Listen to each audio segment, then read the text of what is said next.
Hello all, అందరు ఎలా ఉన్నారు? Welcome to my channel Shravani Reddy GVR. అందరికీ కూడా హ్యాపీ సండే. సండే అంటే అందరికి ఏం గుర్తొచ్చింది?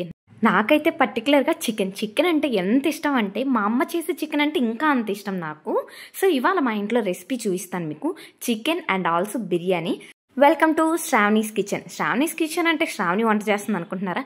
లేదండి, ఈ రోజు మంది వీడియోగ్రాఫర్ పొజిషన్ అనమాట. మా అమ్మ చేస్తుంటే మా అమ్మ రెసిపీ మీ అందరికీ చూపిస్తాను. మేమైతే ఈరోజు చికెన్ కర్రీలోకి వెజ్ బిర్యానీ అయితే చేయబోతున్నాం. దానికి కావాల్సిన పదార్థాలన్నీ అయితే తీసేసుకున్నాము. టమోటా, ఉల్లిపాయ, జీడిపప్పు, వెల్లుల్లిపాయ, క్యారెట్, పచ్చిమిర్చి, ఇంకా కావాల్సినవన్నీ అయితే తీసుకొని ఒక కడాయి అయితే పెట్టేసుకున్నాను. మేము ఏది చేయడానికైనా సరే నెయ్యి ఎక్కువ ఉపయోగిస్తాము. ఆయిల్ అంత హెల్త్కి మంచిది కాదు కదా అని చెప్పేసి నెయ్యి కూడా మేము ఎక్కడి నుంచి తీసుకోము, ఇంట్లో కాచిన నెయ్యి ఇది. ముందుగా అయితే ఆనియన్స్ వేసుకొని గోల్డెన్ కలర్ వచ్చేంత వరకు లైట్ గా ఫ్రై చేసుకుంటూ ఉండాలి. కొంచెం గోల్డెన్ బ్రౌన్ కలర్ వచ్చాక చెక్క, లవంగాలు, జీడిపప్పు, వెల్లుల్లిపాయ, క్యారెట్, పచ్చిమిర్చి అండ్ ఆల్సో టమాటా ఇంకా అవన్నీ వేసేసుకొని మిక్స్ చేసుకోవాలి. ఆఫ్టర్ దట్ ఇంట్లో చేసి పెట్టుకున్న అల్లం వెల్లుల్లి పేస్ట్ కూడా వేసుకొని మిక్స్ చేసుకున్న తర్వాత కాసేపు ఆగాక కొబ్బరి పొడి కూడా వేయండి, చాలా మంచి టేస్ట్ ఇస్తుంది. అండ్ ఆల్సో గరం మసాలా, ఏ మసాలా అయినా సరే ఇంట్లోనే రెడీ చేసుకోండి, మంచి టేస్ట్ వస్తుంది బయట వాటికన్నా. అండ్ ఇప్పుడు మేము వచ్చేసి పుదీనా కూడా యాడ్ చేసుకున్నాం. పుదీనా మంచి స్మెల్ ఇస్తుంది, అవునా కాదా నిజం చెప్పండి. అండ్ ఆల్సో కొంచెం కొత్తిమీర ఎవరైనా లాస్ట్లో గార్నిష్ చేసుకుంటారా అనొచ్చు. మేము మధ్యలో కూడా కొంచెం వేస్తాం అండ్ లాస్ట్లో కూడా గార్నిష్ చేయడానికి కొంచెం వేస్తాం అనమాట. మొత్తానికి అయితే మిక్స్ చేసుకొని సరిపడా నీళ్లు కూడా పోసుకున్నాము, ఎందుకంటే రైస్ ఉడకటానికి ఎసురు. అండ్ ఆ తర్వాత కావాల్సినంత ఉప్పు కూడా వేసేసుకొని ఒక్కసారి ఉప్పు అంతా మిక్స్ అయ్యేటట్టు ఒకసారి మళ్ళీ మిక్స్ చేసుకోండి. ఇంకా తర్వాత లిడ్ పెట్టి క్లోజ్ చేయండి. ఎసురు కూడా మంచిగా ఉడికింది కాబట్టి ఆల్రెడీ మనం కడిగి పెట్టుకున్న రైస్ అయితే తీసుకొని ఇప్పుడు ఆ ఎసురులోకి అయితే యాడ్ చేసుకుంటున్నాను. ఇంకేముంది, మిక్స్ చేసేసుకుంటే అయిపోతుంది. ఎంత కలర్ఫుల్గా ఉందో కదా ఆ వెజిటేబుల్స్ అన్నీ కలిపి బిర్యానీ చేస్తుంటే. మొత్తానికైతే మన బిర్యానీ అయిపోయింది, చూస్తున్నారు కదా ఎంత బాగుందో. నాకైతే ఎప్పుడెప్పుడు తినాలా అని ఉంది. మంచిగా నెయ్యి వేసి చేసాం మేము. అండ్ పైన గార్నిష్ కోసం అయితే ఇంకా కొత్తిమీర చేసేసి క్లోజ్ చేసేసాము, ఇంకా అయిపోయింది. నెక్స్ట్ వచ్చేసి ఆంధ్ర స్పెషల్ అంటే మీకు ఏం గుర్తొస్తుంది? అది కూడా ప్రకాశం సైడ్ మాకు చాలా అలవాటు, సంగటి, రాగి సంగటి. ఎంత బాగుంటుందో కదా, నాటుకోడి పులుసు, రాగి సంగటి. ఎంతమందికి కాంబినేషన్ ఇష్టం? మా ఇంట్లో అయితే సండే వస్తే డెఫినెట్గా ఉండాల్సింది రాగి సంగటి, నాటుకోడి పులుసు. అండ్ ఆల్సో నా కోసం పలావ్ ఖచ్చితంగా ఉండాల్సిందే. సో ఇంక మొత్తానికైతే ఐటమ్స్ అన్నీ అయిపోయాయి. ఇంక అందరం కూర్చున్నాము తినడానికి. మేమైతే ఇలా హాల్లో పెట్టుకుంటాము అందరం కలిసి ఒకేసారి తినడానికని. ఇప్పుడు మీ అందరికీ ఐటమ్స్ చూపిస్తాను. ఎమ్మి వెజ్ బిర్యానీ. అండ్ నెక్స్ట్ వచ్చేసి మనకెంతో ఇష్టం చికెన్ ఫ్రై. మా అమ్మ చేసే చికెన్ ఫ్రై అంటే నాకు చాలా ఇష్టం. చికెన్ ఫ్రై రెసిపీ కూడా సపరేట్గా ఇంకోసారి ఎప్పుడైనా నేను అప్లోడ్ చేస్తాను వీడియో. అండ్ నెక్స్ట్ వచ్చేసి రాగి సంగటి, ఎంతో మందికి ఇష్టం కదా నాకు తెలుసు. అండ్ పక్కనే గడ్డ పెరుగు, ఆల్రెడీ దీంట్లోంచి కొంచెం తీసి మజ్జిగ చేసాము. గడ్డ పెరుగులోకి నంచుకోవడానికి ఏం బాగుంటాయి? పొమెగ్రానైట్స్ అయితే బాగుంటాయి కదా, అందుకని పొమెగ్రానైట్ కూడా ఉంది. అండ్ రాగి సంగటిలోకి నాటుకోడి పులుసు, మటన్ కర్రీ రెండు బాగుంటుంది కదా. సో ఇది వచ్చేసి మటన్ కర్రీ అనమాట. ఇంకెందుకు లేట్ అని చెప్పి ఫస్ట్ మా అమ్మ అయితే నాకు పెట్టేసింది అనమాట వెజ్ బిర్యానీ. వావ్, ఎంత బాగుందో, చూడటానికి అయితే కలర్ఫుల్గా ఉంది. అండ్ నాకు ఇష్టమైన చికెన్ ఫ్రై.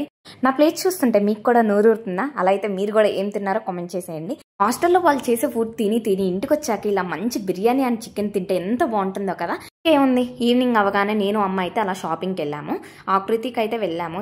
మా ఇంటికి దగ్గరలో ఉండేది ఆకృతినే, అందుకని ఆకృతికి వెళ్ళాను. ఇప్పుడు నేను తీసుకోపోయే టాప్ మీరు అందరూ ఆల్రెడీ ఇంతకుముందు రీల్స్లో అయితే చూసే ఉంటారు. లిటరలీ వేసుకోగానే నాకు కూడా నవ్వు వచ్చింది, ఎందుకంటే నేను తీసుకుందే స్మాల్ సైజు అయినా సరే ఇంకా లూజ్గా ఉంది. అప్పుడే నాకు అర్థమైంది మనం అసలు ఎంత బక్కగా ఉన్నామని చెప్పేసి. మొత్తానికి అయితే షాపింగ్ పూర్తి చేసుకొని నేను అమ్మ అయితే ఇంకా మళ్ళీ రిటర్న్ అయిపోతున్నాము. ఎలాగో బజార్కి వచ్చాం కదా అని చెప్పి ఇంకా సూపర్ మార్కెట్ కూడా వెళ్ళాము. ఏమైనా కావాల్సినవి ఉంటే ఒకేసారి తీసుకొని ఇంటికి వెళ్ళిపోదాం అని చెప్పేసి. నాకైతే ఇలా సండే బయటకు వెళ్ళడం చాలా ఇష్టం. అలా ఫ్యామిలీతో టైం స్పెండ్ చేసినట్టు అనిపిస్తుంది. షాపింగ్ అంతా అయిపోయింది, ఇంటికి వచ్చాను. ఇంటికి వచ్చాక ఏమేమి తెచ్చానా అని చెప్పేసి నానమ్మకి ఇచ్చాను. మా నానమ్మ అయితే ఆతృతగా చూస్తుంది నేనేం తెచ్చుకున్నాను అని చెప్పేసి. ఇక్కడైతే మా నానమ్మకి నేను తెచ్చిన డ్రెస్ చూపిస్తున్నాను, మా అమ్మ చూపిస్తుంది అనమాట. ఇక్కడ తనైతే మొత్తం పరిశీలిస్తుంది, ఎలా ఉంది డ్రెస్, ఏంటి, ఎంత కాస్ట్, అసలు క్వాలిటీ ఎలా ఉందని చెప్పేసి. లాస్ట్కి అయితే డ్రెస్ మొత్తం బాగుందని చెప్పింది. I'm so happy. అండ్ నాకు చాలా ఇష్టం స్వీట్స్ అంటే, దాంట్లో కూడా ఇంకా పేస్ట్రీ, కేక్స్ అంటే చాలా ఇష్టం కదా. ఎలాగో బయటకు వెళ్ళా కదా అని చెప్పి కేక్ తెచ్చుకొని ఇలా అలా టీవీ చూస్తూ తినేసాను. ఆల్మోస్ట్ ఇంకా నైట్ అయిపోయింది, మాది డిన్నర్ కూడా అయిపోయింది కాబట్టి నేను మా నాన్నమ్మ అయితే మా ఇంటి బయట ఇలా 2 మంచాలు వేసుకొని పడుకుంటాము. లోపలైతే అసలు నాకు పడుకోబుద్ది కాదు. సమ్మర్ సీజన్ వస్తే చాలు నేను మా నాన్నమ్మ ఇద్దరం 2 మంచాలు వేసుకొని టేబుల్ ఫ్యాన్ పెట్టుకొని పడుకుంటాము. ఎంత చల్లగా గాలి వస్తుందో, ఎంత బాగుంటుందో కూడా. లిటరల్లీ పల్లెటూరులో ఉండే వాళ్ళందరూ కూడా ఇలా ఆరు బయట పడుకుంటారు కదా. సో ఇంకా ఆ ఫీల్ మిస్ అవ్వకూడదని చెప్పి మా నాన్నమ్మ కోసం మా నాన్న అయితే ఇలా బయట 2 మంచాలు వేసి టేబుల్ ఫ్యాన్ పెట్టారు. యాక్చువల్గా మా తాతయ్య పడుకోవాలి బయట, కానీ నాకు బాగా నచ్చిందని చెప్పేసి మా తాతయ్యని లోపల ఇంట్లో పడుకోమని చెప్పి నేనైతే బయట పడుకుంటున్నాను. చూస్తున్నారు కదా బయట అలా చెట్లు ఎంత బాగుంది అసలు.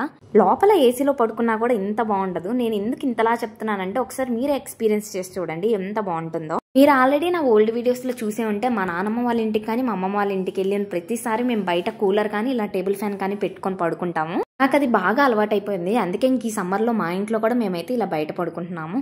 చాలా బాగుంది కదా.